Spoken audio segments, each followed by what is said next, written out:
Colorado, that's part of our traditional homeland. They wanted the American dream.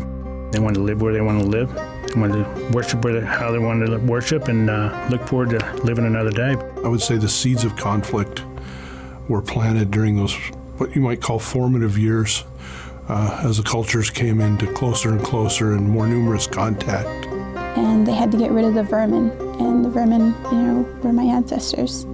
Back in those days, our people have been displayed as trophies. We say Banoa Ohit, that's what they call Sand Creek. Sand Creek was probably the most horrific massacre that ever happened to the Native Americans. It changed their lives forever. It's really a sad history for America. It's like a black eye.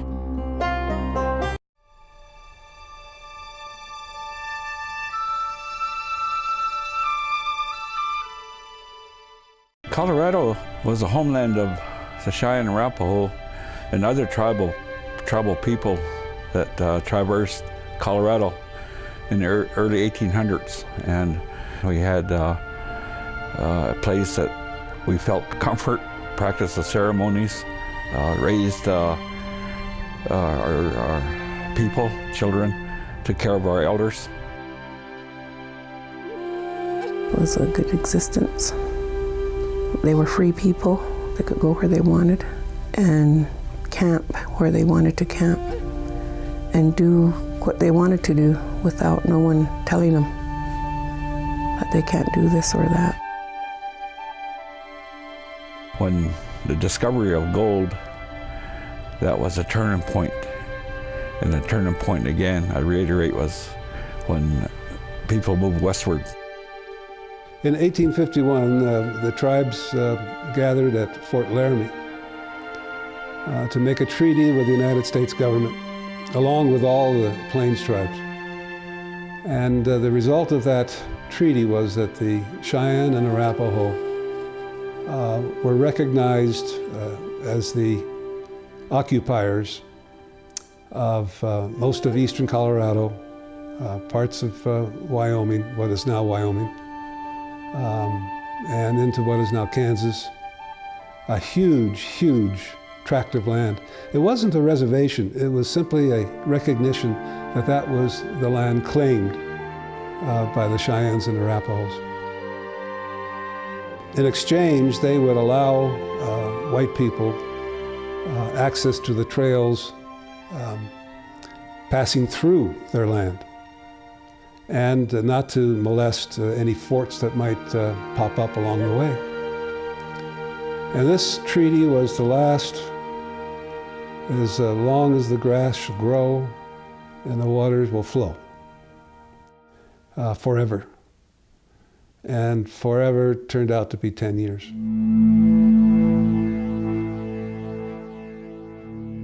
Because in 1859 came a great rush of people to the Rockies, the Pikes Peak Gold Rush. Colorado was beginning to develop, and you had gold discovered in the Pikes Peak area in the Rocky Mountains. You had migrant or immigrant routes. You had the Santa Fe Trail to the south.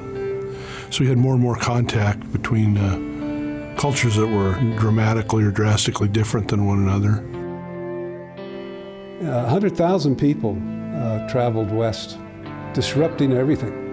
You can imagine the trains that were coming out here, the wagon trains, endless. You weren't out of sight of a wagon. They just rolled on and on and on, disrupting the herds, the animals eating up the grass. It was like a super highway, but miles wide.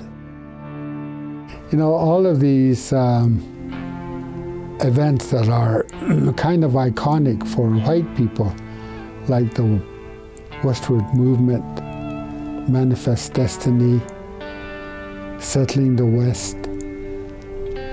When you look at it from the other side, from the Cheyenne side and from the other Native American side, all of those just meant a lot of dying for us. It meant a lot of unsettling. It meant a lot of displacement. It meant a lot of losing our places, losing our land. It's either starve or go past the people and hunt. And so when we was getting in their way, that's just, well, maybe they were in our way. You know, we can't just sit back at this camp and all starve. So when we go out and hunt, I believe we was in the right. And when they tried to stop us, then I believe it was their fault. They should have let us go on and get our food and come back home. Something had to be done. The land that these miners were occupying was already spoken for. So a new treaty was arranged in 1861 called the Treaty of Fort Wise. That treaty was signed by a fraction of the chiefs, one of whom was Black Kettle. And it reduced that great tract of land to a small triangular piece of barren land anchored on the Arkansas River in southeastern Colorado. Which was a big sand field with no food, no buffalo, no fishing, no nothing. So a lot of our conflicts started when we was out of our boundaries hunting. So when Governor Evans arrived in Colorado, he arrived in I guess you could say a hotbed. Decisions had to be made. Somebody had to take the reins and lead the territory towards statehood. I imagine one might say Governor Evans' agenda was a visionary. It was expansionism. Colorado would become a state. John Evans, when he came as territorial governor in May of 1862, he had a fine reputation. He was an entrepreneur, a builder, and a very prominent Methodist.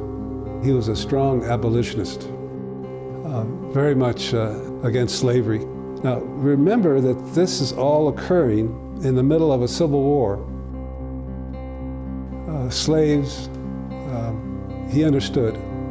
But when it came to Indians, Evans believed that they didn't possess souls, that they were heathen savages, and they were infernal. All words that he used to describe Indian people. They were an impediment to civilization. And I think a lot of John Evans' motivations and a lot of John Evans' vision, it couldn't be fulfilled without the removal, for economics' sake, for civilization's sake, of the tribes on the Eastern Plains. A war was going on.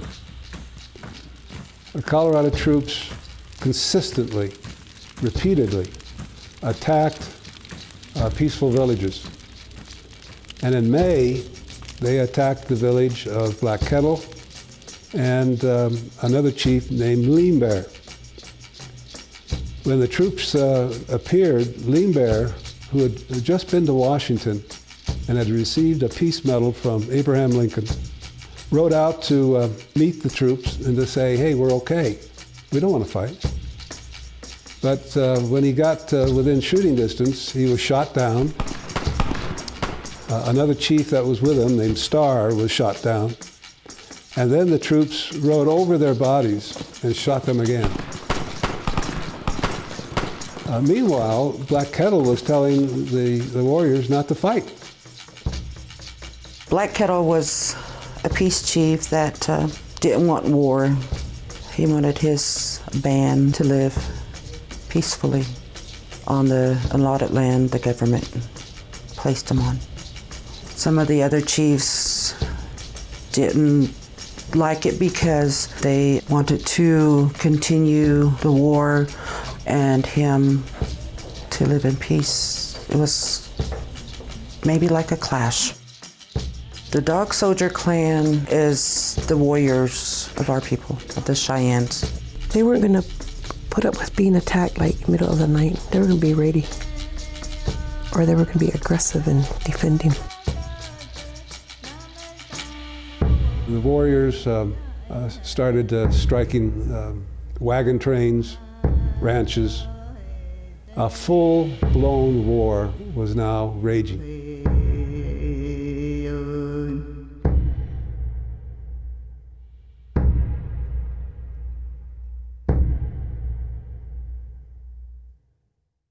On June 11th, 1864, there was a family killed, and not just killed, but I would guess murdered would be more of the word, southeast of Denver.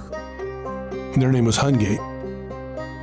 Well, the brutality of their murders and the nature of what happened, the press, of course, got a hold of it. Their bodies were taken at some point into Denver and displayed for the public to see. It kind of ignited the flame of the Colorado population to seek revenge. Governor Evans had issued a circular to the, quote, friendly Indians of the Plains, warning them that there was an imminent war, the attack against them was imminent, and that if they didn't want to take part, they should report to places of safety, which he named as their agencies. You issue a proclamation written in English, how's that going to be circulated to, 2,500 or 3,000 Cheyenne Arapaho people that are scattered from Panhandle of Oklahoma and northeastern New Mexico, clear up onto the northern plains of Montana and the Dakotas and everywhere in between? Who's going to take that information to them? And how are they going to decipher it and understand it? So as we look back, it's no wonder that the situation was so out of hand and that the stage was being set for the Sand Creek Massacre.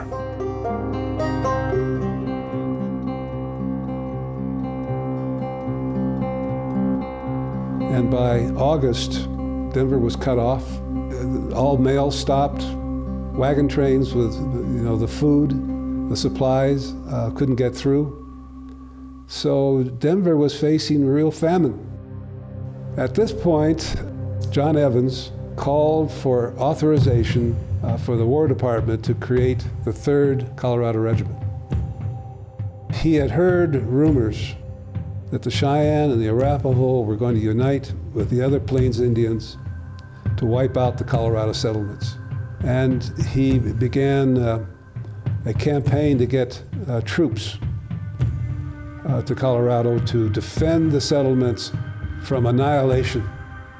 Efforts began immediately to raise this 3rd Regiment, but only for 100 days. They were known as 100 Dayers. John Shivington was a ordained Methodist minister. So his job was to preach, and that's what he did. They call him now the Fighting Parson, John Shivington. Shivington had become a hero in Colorado for the role he played at it's called the Gettysburg of the West, Glorieta Pass. And therefore, Shivington was given command of the Colorado Military District. Governor Evans issued a second proclamation saying that all good citizens, patriotic citizens, were authorized to go out and kill Indians on sight. And as pay, they could take whatever property they could seize, horses, camp equipment, whatever. Then came something that was unbelievable. Black Kettle learned about the first proclamation for the friendlies, and I use that in quotations, to report to Fort Lyon. And so Black Kettle and the chiefs dictated a letter. And then the letter was sent to Wynkoop, the commander at Fort Lyon. And it said, "We want peace. And can we talk about it? We're willing to do that." In the letter, besides wanting peace, Black Kettle said, "We have prisoners, white prisoners, that we will give to you, return." And these had come to the Cheyennes through other tribes. This letter, or the content of the letters, which mentioned white captives that were being held by the tribes, spurred Wynkoop into action. And he ended up taking a force of slightly over 100 men north toward the Smoky Hill River, where in early September of 1864 he was surrounded by what he called warriors snarling like wolves, and he feared for his entire command. And almost like out of a novel, appeared Black Kettle. Kind of saved the day. He talked down the situation.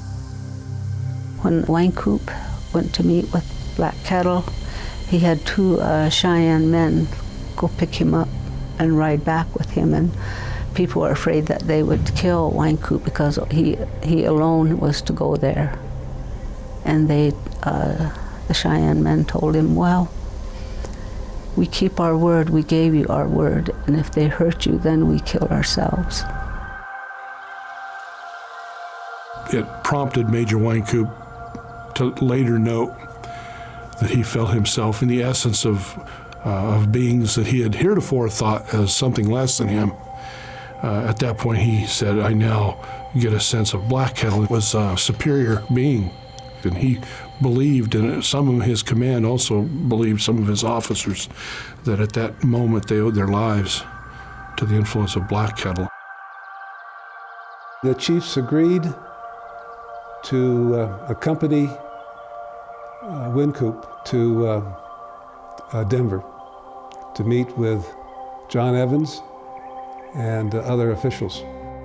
Upon his arrival with the chiefs in Denver, upon learning about that, Governor Evans was not pleased. Apparently he said, "What am I to do with the 3rd Regiment?" which was a regiment of cavalry that Colorado had recently raised.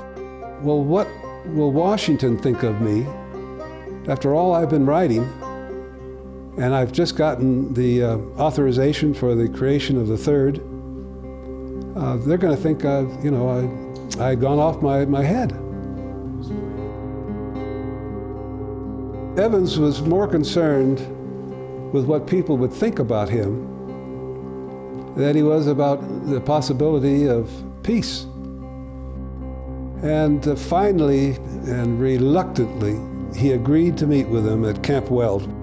And on September 28th, 1864, for a day they met. Well, the Cheyenne and Arapaho people came and met up here in Denver with Wynkoop and other designated military people. In some way, they were given assurances that they'd be okay down in Sand Creek.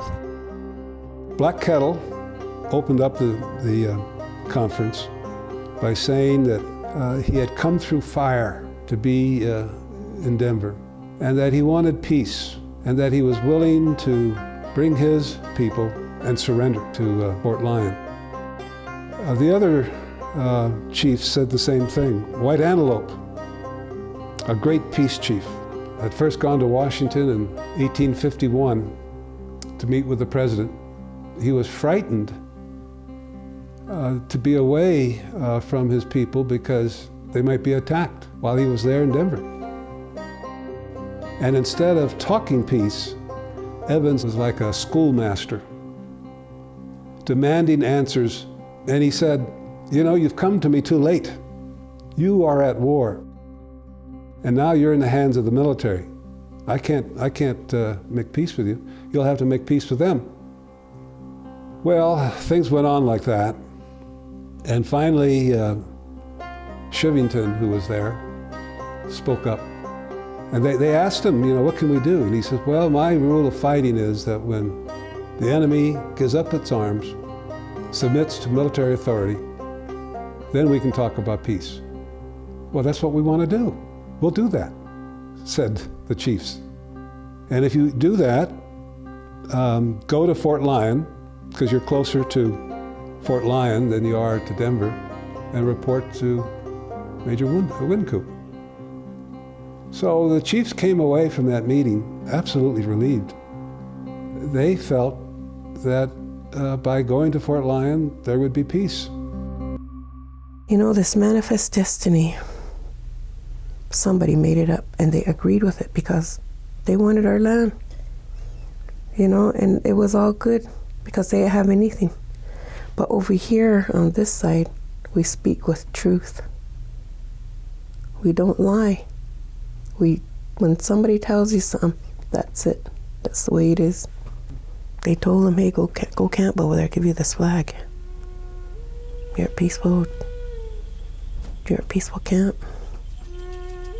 Fort Lyon in 1864 was the site of the Indian Agency for the Cheyenne Arapaho. That's where they were issued their annuities.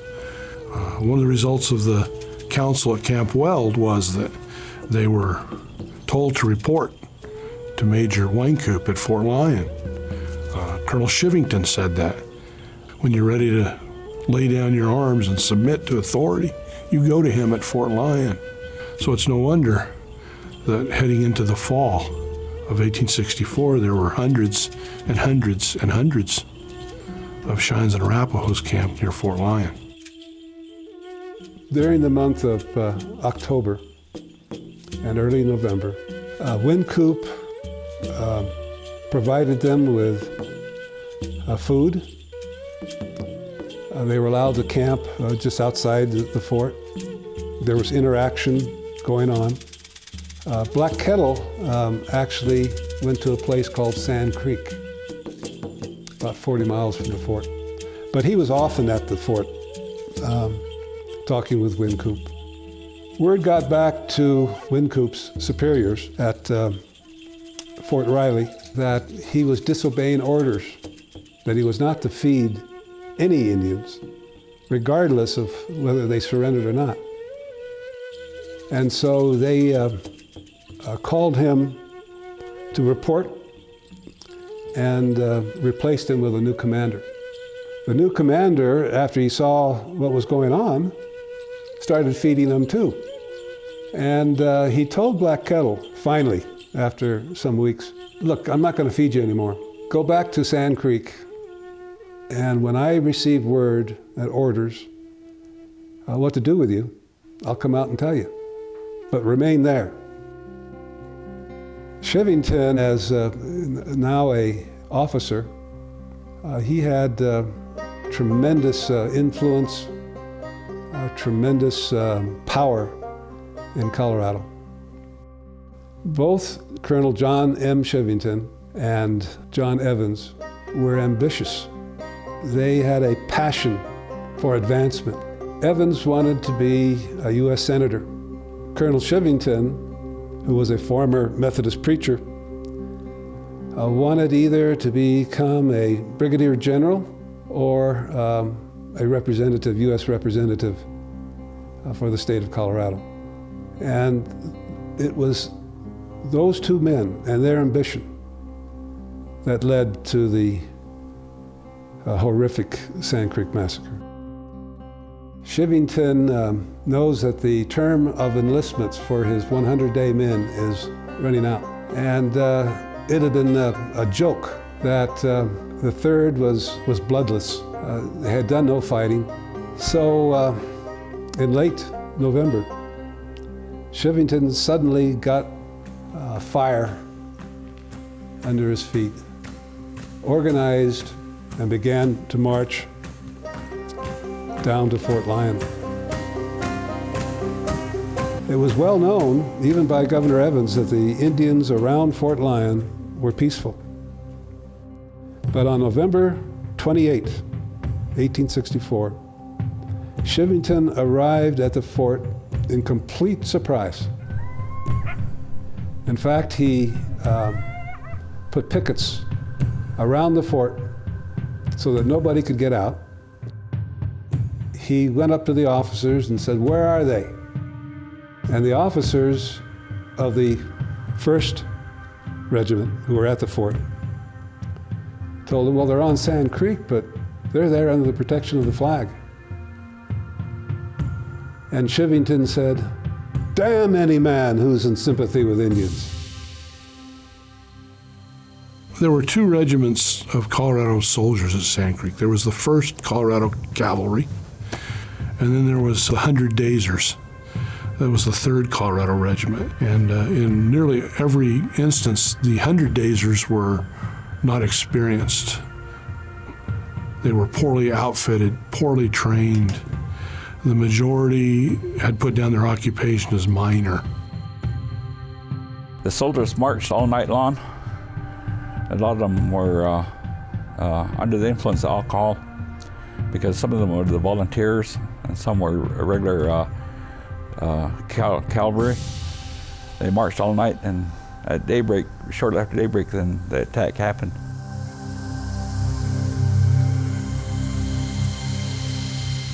Well, my grandfather, that morning, they went to use the bathroom. It was early, it was like dawn, and there was this woman there. They seen, they thought it was a buffalo herd, and they were saying, well, there's a buffalo herd coming.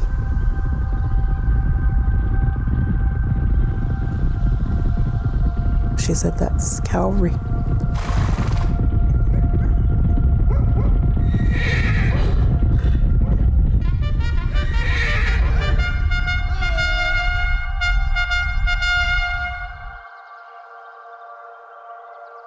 At sunrise on November 29th, 1864, Colonel John Chivington's command begins to arrive near the village of Chief Black Kettle and the other leaders, maybe as many as 600 people, 130, 140 teepees or lodges camped in a bend of Sand Creek. By sunrise, the command has split up. Detachments or companies of men have gone to either side of the valley. Cheyenne people have noticed certainly the approach and have heard the approach of 600 plus horses and men rattling, clanging along. So word spreads quickly throughout the camp. The thing to remember about that village is it was a chief's village. There were over 20 chiefs in that one village. It was mostly women and children and the elderly. The men that was able to ride a horse and hunt were gone. They go out for days, then they come back with game. Sometimes they have to go to the Rockies to find it. And they were gone that day. So that took advantage of them. And the villagers of Left Hand, the Arapaho, and Black Kettle, the Cheyenne, at first didn't know what to do.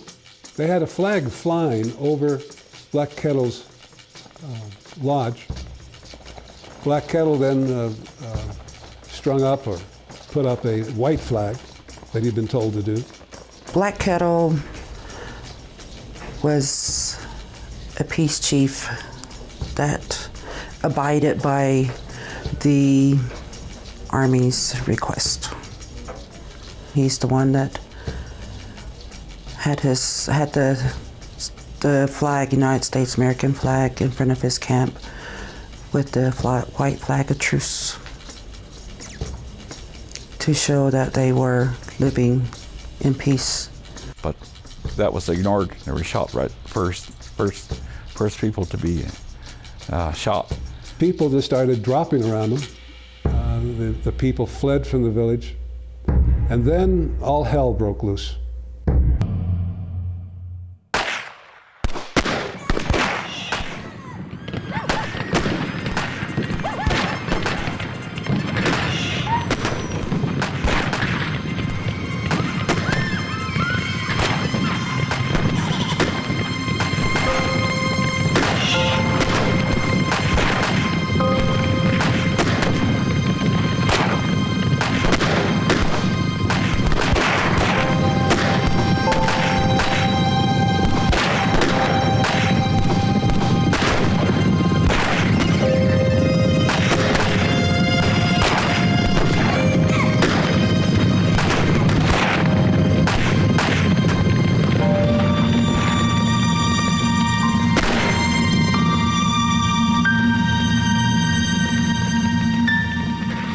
this goes on into the morning.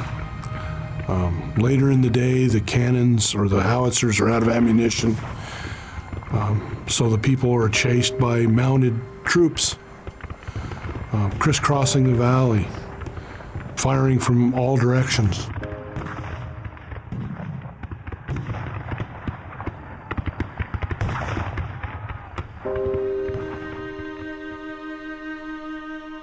To me, that's really atrocious to do that. When universally the white flag meant either surrender or that you were at peace. And he killed a lot of old people and babies and women.